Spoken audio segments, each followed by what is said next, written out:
Qaradağ rayonunun Qobustan qəsəbəsində sakinlərin asudə vaxtını səmərəli keçirməsi üçün daha bir müasir infrastruktur istirahət məkanı yaradılıb. Layihə həm ətraf mühitin abadlaşdırılmasına, həm də insanların rahatlıq və istirahət ehtiyaclarının qarşılanmasına xidmət eləyir.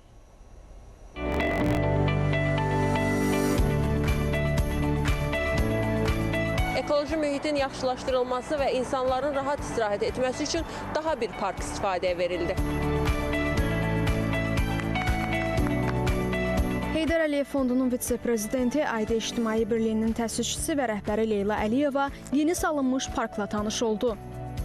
Bakı-Qazax magistral yolunun 60-cı kilometrliyində yaşayış evlərinin qarşısında yerləşən parkın ümumi sahəsi 10.350 kvadrat metrdir. Abadlıq işləri çərçivəsində burada müxtəlif növ ağaclar, kol bitkiləri və güllər əkilib, qazon salınıb. Qəsəbə sakinləri üçün sağlam və keyfiyyətli istirahət məkanı yaradılıb. Sakinlərin, xüsusilə də uşaqların rahatlığı üçün parkda uşaq oyun meydançaları qurulub, söhbətgahlar və digər istirahət zonaları inşa edilib. Açılış tədbiri çərçivəsində xüsusi ağac əkmə aksiyası təşkil olunub.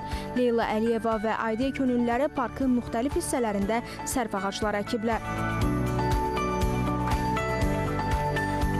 Daha sonra Heydər Əliyev Fondunun vitse-prezidenti, Aidiya İctimai Birliyinin təsisçisi və rəhbəri Leyla Əliyeva uşaqlarla görüşərək onlara müxtəlif oyuncaqlar hədiyyə edib və xatirə şəkli çəkdirib. Yeni park qəsəbə sakinləri üçün həm ekoloji, həm də sosial baxımdan dəyərli bir istirahət məkanına çevrilib.